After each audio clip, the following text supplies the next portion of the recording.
Hala mga palanggengge, andito nga pala tayo sa isang lugar, sa isang kalsada at naglalakbay kasama ang aking pamilya.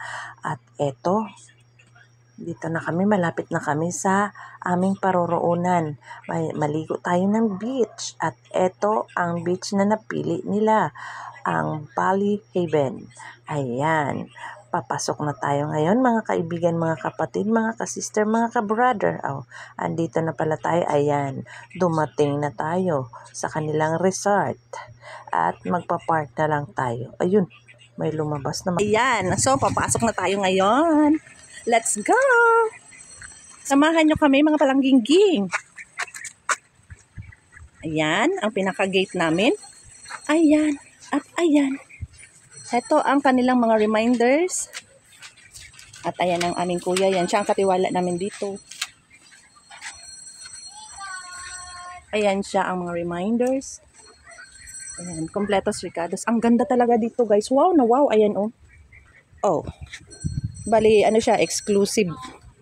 Pang pamilya lang talaga siya. Ayan. Itong isang bahay na ito. Tapos, akyatin natin ang kanilang. Ayan. Uy, may mga, hello. Ayan. Akyat tayo guys. Ayan, may mga pusang gala. Pusang gala.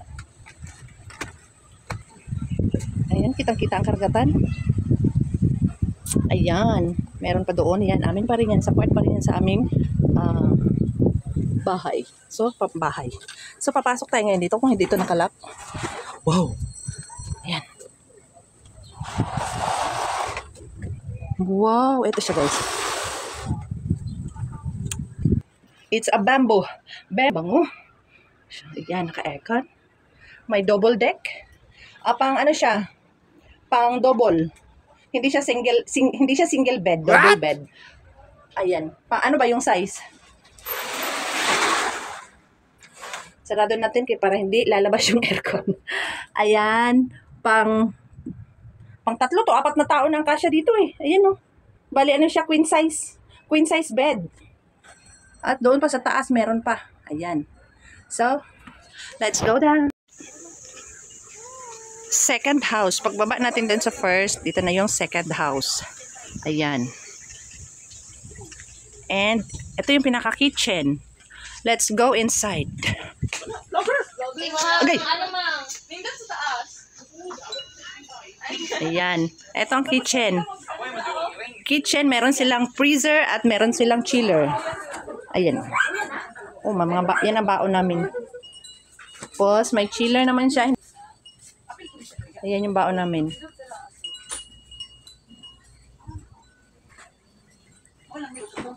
Sa taas, gwapo aircon. Tapos punta tayo sa second house. Papasukin natin ang kaloob-looban nila. Asa tong isa ka paper bag? May tripod dito. Itong Watson. Na-screenshot na ba? Open sesame. Wow, malaki. Ganito din yung bed doon sa taas. Ito guys, pang ano siya, king size na talaga ito eh. Ayan, king size na talaga siya. Ayan, with aircon. At ito guys, ito ang pinaka-front ng ating second house, second bedroom pala. Ayan, yung second yan siya. Tapos, ito yung pinaka-front niya, yung dagat na. Tsaka ito yung pang third house. Ang ganda ng third house guys. Ayan. Ayan, ang pinaka-ilalim. Ito yung kainan. Ito yung kantahan. Ayan, may videokehan din sila dyan. At ayan si Boji, bumababa galing sa baba. Ay, galing sa baba, galing sa taas. Ayan. Ayan si Twinkle. Hi, Twinkle. Lagay, nakaadta si Timmy. Unta si Timmy. Ay, si Timmy. Tapos, ito yung aming foods. Dito banda tayo kasi mas... Uy, ang imong anak ka, batay na. Ay, gani. Ayan ang food. Hi food. Hi food. Ayan.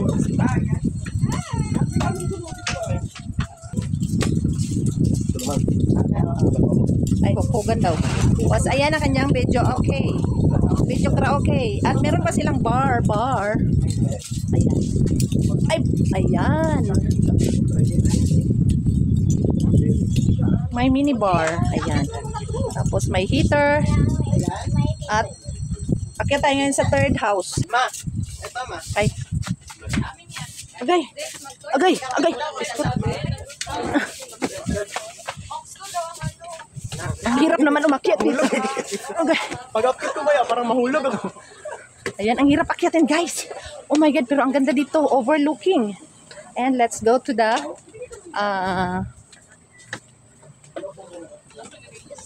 ayan sila. Hi! Say hi to my vlog. Hi sa mga vlog. Ayan. Hi sa mga gwapa. Ayan. Ayun yung ano doon, no? Gate palabas. At eto na guys, lalakad na tayo papunta sa third bedroom. Ayan. House ako ng house kanina. Bedroom lang naman siya. Ayan. Meron silang parang spider, ano yung tawag nila dyan? Spider web. O, diba? Nalaruan ng mga bata at isip bata. At ito yung kanilang pang third bedroom. Ayan. Wala silang aircon dito guys kasi open air lang siya kasi nakatapat nga naman siya sa dagat. Medyo fresh na fresh ang hangin kasi nakatapat siya sa dagat. Kaya ayan, ito yung mga higaan nila. At ayan, may pa-extra bed pa sila. O ayan, ang dami talaga. May electric fan kung naiinitan ka at meron pa sila. May drawing pa ng mga tribes nila. O ayan, at ito yung pinaka-terrace, ang laki-laki. Dyan mo ilagay yung extra bed, diba? Dyan ka magpagulong-gulong. At ayan, may pahagdanan pa papunta doon sa punong malaki, pero parang ang hirap ng akyatin nun. Huwag nang pahirapan ang sarili, diba? Napaka-fresh dito. Oh, grabe. Ayan, kitang-kita mo kaagad ang kalawakan ng karagatan at yung mga mangroves. Ayan, no? White sand. Ang sarap-sarap dyan pag umaga yung aakyat na yung dagat. Dyan ka sa ilalim magtampisaw. Siya nga pala mga palanggingging, wala pa palang dagat sa mga oras na ito, no? Kasi in Bisaya, hunas pa siya. Umatras pa yung dagat. Wala pa yung dagat. Pababa na tayo guys kasi kakain na daw kami. Kakain na tayo. Nakakatakot yung hagdan guys. Oh. Sing. At sa pagkakataong ito mga palanggingging ay mag-voice over ulit tayo kasi nga nagpa-music na sila at tingnan nyo yung aking damulag doon. Nandoon na siya sa net naglaro-laro. Kakain na nga kami ang kukulit. Na-amaze lang sila sa lugar at kami din. Kahit ang mga bata at matatanda na-amaze talaga sa lugar. Ang ganda ng lugar kasi. Siyempre bago sa paningin maganda talaga, diba? At napakaganda talaga. Ma-refresh ka talaga. At ayan mga palanggingging, habang nag-aantay kami ng kain, nagpe-prepare pa sila ng pagkain. Ayan, may dumaang naglalako ng sea urchin. Ayan. Halika ali, tuloy kasi ito may mga manol dito ng sea urchin. Pero masarap talaga yan siya guys, promise. Masarap talaga yang tuyom. Siyempre tayong mga bihira lang makakita ng mga ganitong nilalang, ay siyempre mamanol talaga tayo.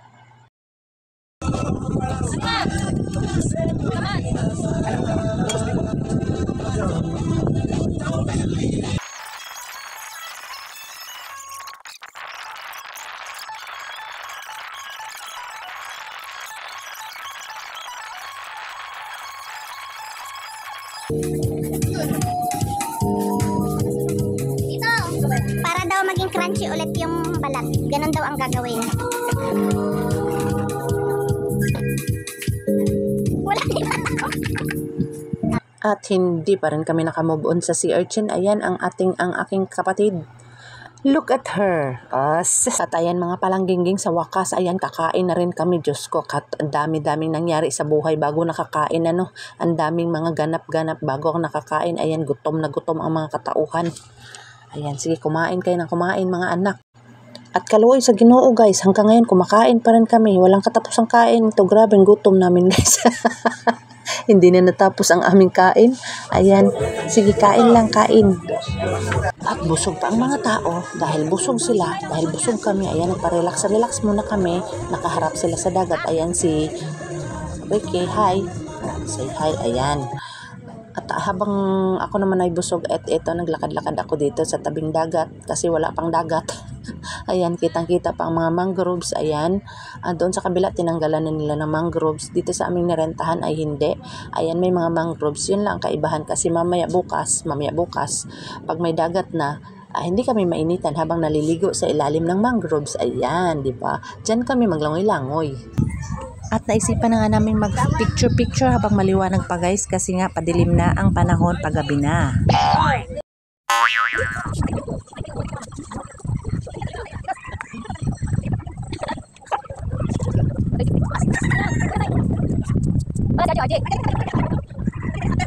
Alugo na kayo sa ulo pang Ajay, pagka na kayo mga pitik.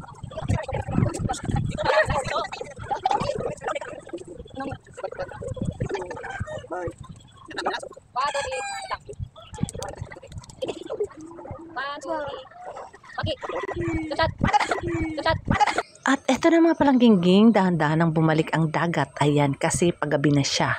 Sa gabi kasi siya puno na naman yan ng dagat dyan banda. Ayan, kaso sa pagbalik niya mga palangging-ging ay dala-dala niya, hinakot niya ang mga dumi. Ayan, medyo madumi pa ang dagat kasi may dala siyang dumi.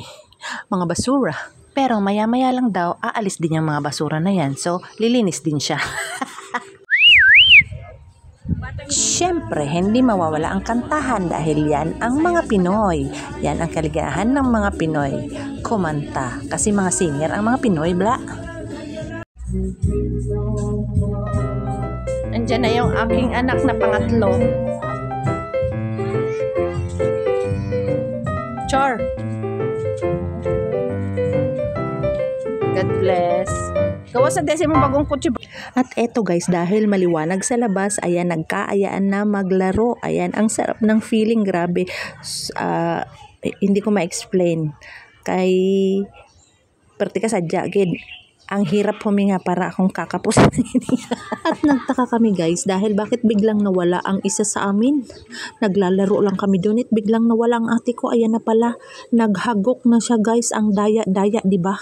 At isa pa ito si Kaloy guys dahil napakalakas humilik na talagang bulahaw na bulahaw. Ayan, nilagyan siya ng tent dyan at dyan siya natulog. Mag-isa ka, humilik ka hanggang gusto mo. At dito na po nagtatapos ang ating part 1 ng ating ligo-ligo mga palangging-ging dahil alauna ng madaling araw na at kailangan ko na rin magpahinga para bukas may lakas tayo ulit. And see you sa part 2 mga palangging-ging and God bless you all.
Ang taong malakas maghilik walang gustong tumabi kaya ayan, ginawan siya ng tent, dinalhan siya ng tent, mag-isa ka dyan. Maghilik ka hanggang gusto mo.